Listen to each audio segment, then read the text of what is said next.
One is that it was suggested I perhaps give some clarity to the issues of sovereignty and self-determination, which is the theme of this People's Forum, that there is a distinction between the two.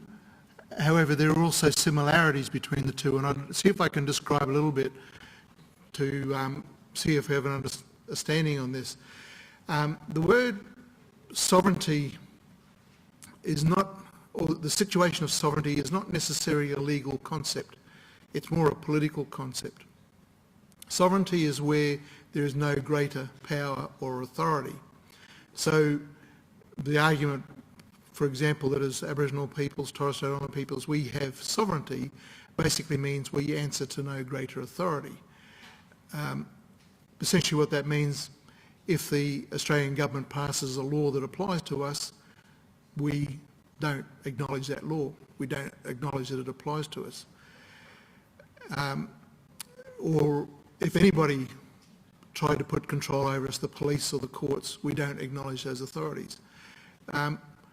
If Indonesia, for example, tried to make a law to take possession of our house, we would say they don't have authority over us, they can't do it.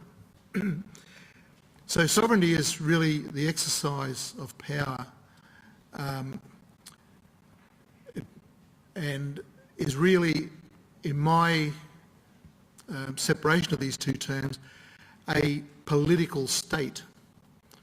So I'll give you some examples that might help you to think about this.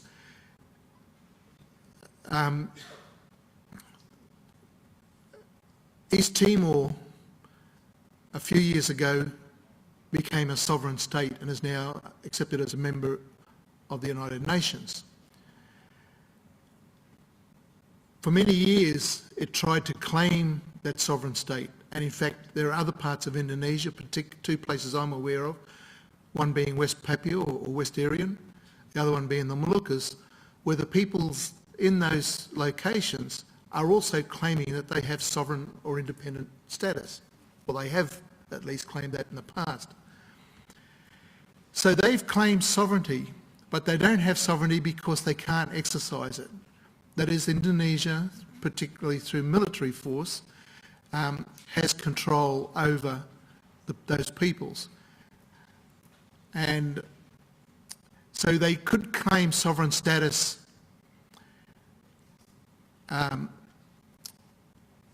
without being able to exercise it, but they would not be recognised as sovereign in any external viewpoint.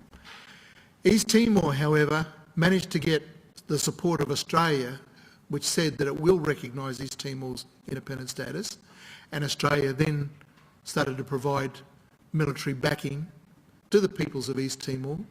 And similarly, the US came out and said, we acknowledge the independent sovereignty of East Timor. So East Timor claimed sovereignty, fought for its sovereignty, and basically had the sovereignty recognised through external force.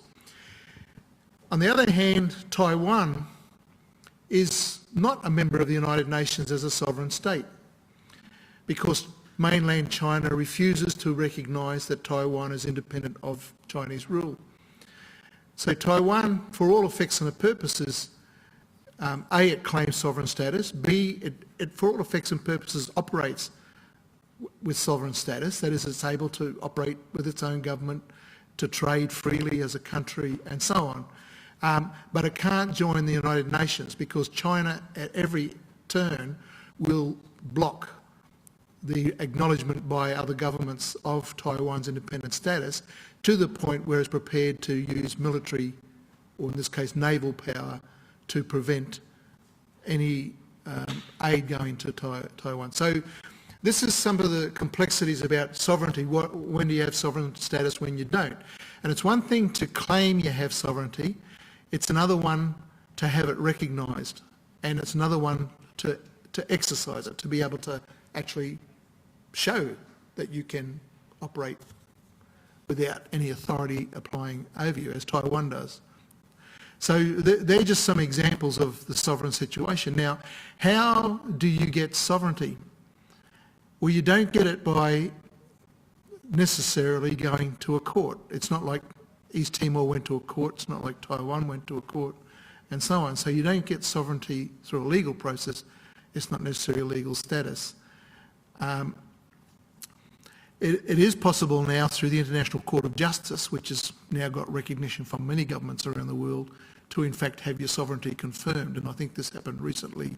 I think it was in relation to Kosovo, where Serbia had challenged Kosovo's claim to be an independent state, and it went to the International Court of Justice and they said no, they do have an independent status as a state. So that was a matter that was resolved through legal matters through the ICJ. But that was one where Serbia were not running the state, where Serbia were not threatening to military overtake it, they just objected to the independent status. On the other hand, self-determination is a legal concept, and I gave my presentation on that earlier, that self-determination is part of international human rights law. It's part of two treaties that Australia has signed. That's the Covenant on Civil and Political Rights. Article 1 says all peoples have the right to self-determination. By virtue of that right, they can freely determine their economic, social, cultural development. Similarly, in relation to Covenant on, which one did I say, economic, social, cultural rights, and the Covenant on Civil and Political Rights, Article 1 says the same thing. All peoples have the right to self-determination. So in the legal sense, and I tried to say this in my presentation about internationally, when the Declaration on the Rights of Indigenous Peoples was adopted by the General Assembly, it basically, by virtue of Article 3, said at the international level that Indigenous peoples are peoples equal to all other peoples of the world. So therefore, Article 1 of the Covenant on Civil and Political Rights, which Australia has signed as a treaty, and Article 1 of the Covenant on Economic, Social and Cultural Rights, which Australia also has signed as a treaty, affirm that Indigenous peoples have the rights to self-determination, because all peoples have the right to self-determination. So in the Declaration, you can take out the word Indigenous, doesn't matter if it says Indigenous peoples, it's basically saying peoples. And it's just describing a certain group of peoples, which is the Indigenous peoples. So self-determination has a legal status. The difficulty for us in Australia, we can't necessarily go into a court in Australia and make a legal case to say we have the right of self-determination as Aboriginal and Torres Strait Islander peoples. Now I say this with a bit of hesitancy because it may well be that we ultimately can. On the first part, Australia has signed the treaty, so Australia has created this legal obligation using its external affairs powers under the Constitution. However, Australia has not ratified the Covenant on Economic and Social Cultural Rights into law. Some countries, immediately they sign a treaty, it becomes part of domestic law. However, common law countries like Australia, when it signs a treaty, it does not become part of the law of the country until the Parliament passes legislation to make it law. So Australia has not ratified the Covenant on Economic, Social, Cultural Rights. It has put into law in certain ways the Covenant on Civil and Political Rights. I don't know, Mick's out of the room. I don't know if he knows more about this, but I haven't pursued it. It may well be that there is a legal case, and I'm only guessing now, there's a legal case to look at the Covenant on Civil and Political Rights, the Human Rights Act, which puts it into effect, and argue that as Aboriginal and Torres Strait Islander peoples in a court, we have the right to self-determination under that treaty. Again, as I said, I'm absolutely unconfident about that, but it is possible.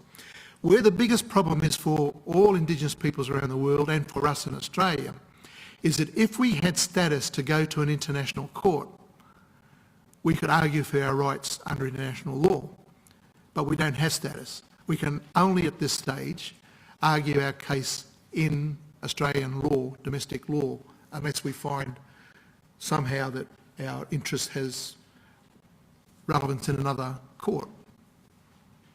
You know, just as a fiction, if, for example, we found that Papua New Guinea had certain rights in relation to the Torres Straits, that were legal rights by virtue of the treaty they signed with Australia, it's possible the Torres Strait Islanders could go and argue in that court that they have rights. But then there's another thing about whether jurisdiction of the Papua New Guinea court will lead to recognition of Australian court. So just a little bit of complexity. Now the main distinction I wanted to make here was to get sovereignty, it's a political status. But it's not just a status we can confer upon ourselves. Ultimately, if we're going to enjoy sovereignty, if we're going to exercise sovereignty, it has to be recognised. We'd have to convince somewhere else that our status is recognised. Now, the Aboriginal Provisional Government tries to demonstrate sovereignty because it has a treaty, an Aboriginal passport. So when Michael Mansell travelled overseas to, I'm not sure which particular country it was now, it could have been South Africa, it could have been Libya, he actually got them to stamp the passport, to recognise the passport of the Aboriginal Provisional Government. And there's been a few other instances where those been stamped. Now, it's not the end of the case, but it's an example of where another country has recognised that authority of the Aboriginal Provisional Government. It's a very thin example, but it is an example. Sorry? What about succession? Succession? Yeah. I'll do that right in a second, Brian. Good point. Yep, I've got I can see the clock right at the back there. In terms of, I might as well go straight to the succession. Is there an option to actually politically withdraw from a country? And that's essentially what East Timor did. It succeeded from it. And there was a lot of argument when the declaration was going through that the right of self-determination is actually a right of succession. And Australia is one of the governments going around telling the other governments that that was the case. It's not true. And it's not true in this instance. There is no human right to succeed, right? There is no right. There's no such thing. What there is an act of succession as a political action. And it comes back to what East Timor did. They said we're independent. They stood up and fought for their independence. So they effectively has succeeded. If they won the war, military against Indonesia, they would have succeeded in their own right. But they actually relied upon Australia, USA and so on to recognise their autonomy and make Indonesia back off. So it wasn't really a succession there.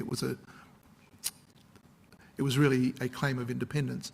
So succession is also not a right, and it's not a legal argument. Again, it's a political state. It's pretty much like a war or anything like that. It's a political state. So as Aboriginal and Torres Strait Islander people, if we claim sovereignty, and there was talks in this room, and there'll be talks this week, no doubt, about we should just act sovereign and go and do those things, it's not that easy. We can act sovereign, but in what ways? You know, we could, for example, say, well, we don't need driver's licences to drive down the street. We're not subject to the laws of the country. Or we could say, I'm not going to drive down the left-hand side of the road, I'm going to drive down the right-hand side. I'm not subject to the laws of countries. I mean, that's a statement of sovereignty, but I don't think I'm going to get too far alive doing those things. So it's really a case of how can you act to do it. And we heard about the Hutt River province. It's still going, I think, as an independent state. It's just a station. They have their own stamps. They have other tourist and economic activities. We probably will find that they're paying taxes, because if they weren't paying taxes, they'll probably give the government an excuse to say we're not going to entertain you anymore. But for the government, it doesn't threaten the government, and so the government tolerates it. But if it did become serious, if it did all of a sudden become a situation of where they were receiving a lot of money and not paying taxes, or they decided to manufacture Australian dollars or something like that, which Australia would take offence at, then they would lose their let's call it amnesty, I suppose. But there are ways of doing it, and the Aboriginal Tent Embassy is one way of doing it. We're putting up a tent embassy by having it there now for 40 years. It's one way of claiming our sovereign status, and there's been other embassies established and so on. But remember, these are political situations, and how effective are they? Well, they're not effective if it still means we're subject to the Northern Territory laws, if it still means we have to get settling payments to survive, etc., etc. If we're still dependent upon the government putting up housing and so on, then the sovereignty is not there. So we have to think about these things. I'll leave the rest of it for tomorrow.